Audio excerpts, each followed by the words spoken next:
Hello, I'm Lucy Gray. Welcome to the programme. We start with a historic mission to the moon and the launch of India's Chandrayaan-3 spacecraft. This is the moment that it took off just under an hour ago. It entered Earth's orbit shortly after. It's India's second attempt at a lunar landing, and if it's successful, the craft will deploy a rover near the moon's south pole next month. And India will become only the fourth country behind the US, the former Soviet Union and China to manage a controlled lunar landing. A little earlier, I spoke to astronomer and podcast host Jennifer Millard, who talked us through the launch of the rocket and explained how long it would take before it reaches the moon. Once it's there, it'll orbit the moon a few times before attempting to deploy the lander and then the rover, which is contained within the lander. So yeah, we've got a little bit to wait. We're expecting it to get to the moon 23rd, 24th of August. That's the rough timeline. And then, yeah, hopefully India will become only the fourth nation to have a successful soft landing on the surface of the moon, which is absolutely incredible if you think about it. It's only the US, Russia and China that have achieved this. And yeah, India are going for it. You know, they haven't done too much in terms of space exploration. So this is a really ambitious mission, but that's what they tend to do. You know, they were the first Asian nation to reach Mars as well. They've got an orbiter around the moon now that's been operating for over 3 years very successfully as part of Chandrayaan-2. So yeah, expect great things from India and space in the future. So it was actually the Chandrayaan program that discovered water at the south pole of the moon and concretely discovered water on the moon. That was the first time that had ever been done. That was back in 2008. And then, of course, they're really making amazing progress, spending very little money on these projects. You know, when we look at NASA's, the budgets run into hundreds of millions, billions of dollars, whereas the Chandrayaan ones are doing it for $75 million, something like that. We spend more on making movies, and yet India are going to explore. How are they able to do that so much more cheaply? So again, it's doing things like taking their time, so using the least amount of fuel possible. That cuts down on the budget, using smaller craft. So this rover, you know, is not the sort of size of a car that you would expect with the Martian rovers. This one is on its biggest dimension. It's about 1 meter long. And so then that reduces the cost as well. You know, lower mass as well is always cheaper. And it's very, very specific targets. You know, we only expect this rover to be working for 1 lunar day. That's one of the things with the timing of this mission as well, is to get there for the start of a lunar day. So we've got that full 2 weeks to make the most of all of that solar power to charge the batteries.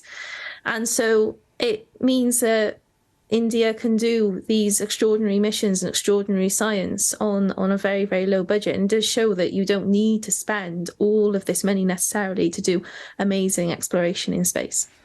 Jennifer Millard there. Well, let's speak now to Prasad Subramanian, who is a professor of at Indian Institute of Science, Education and Research. Thank you very much for joining us. I'm assuming that you watched the launch and are following its progress. What can you tell us? What's your assessment of how things are going? Things are going very well. Fingers crossed, but I believe we've passed the most crucial stage of the launch.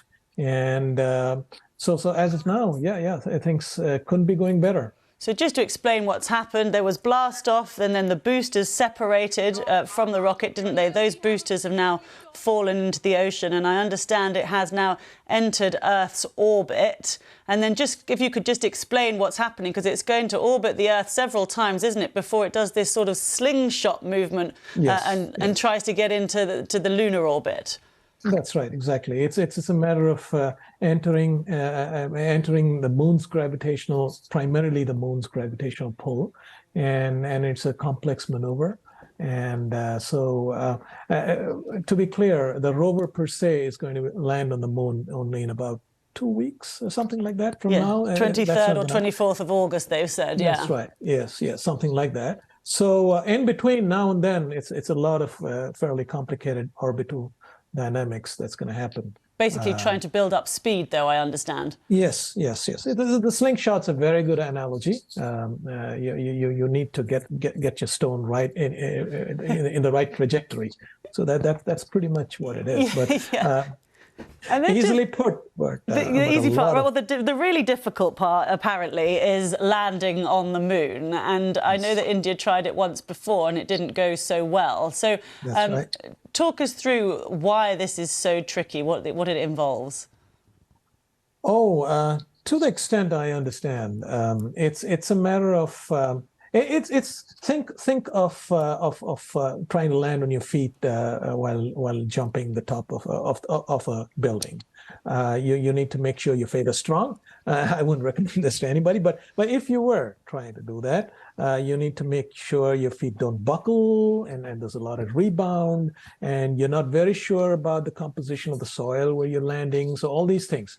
So that's why it's a combination of mechanics and mostly mechanics.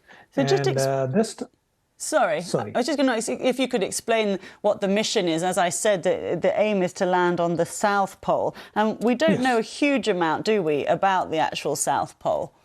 That's right. That's precisely why we're trying to go there. And the mission, the scientific objectives are manifold.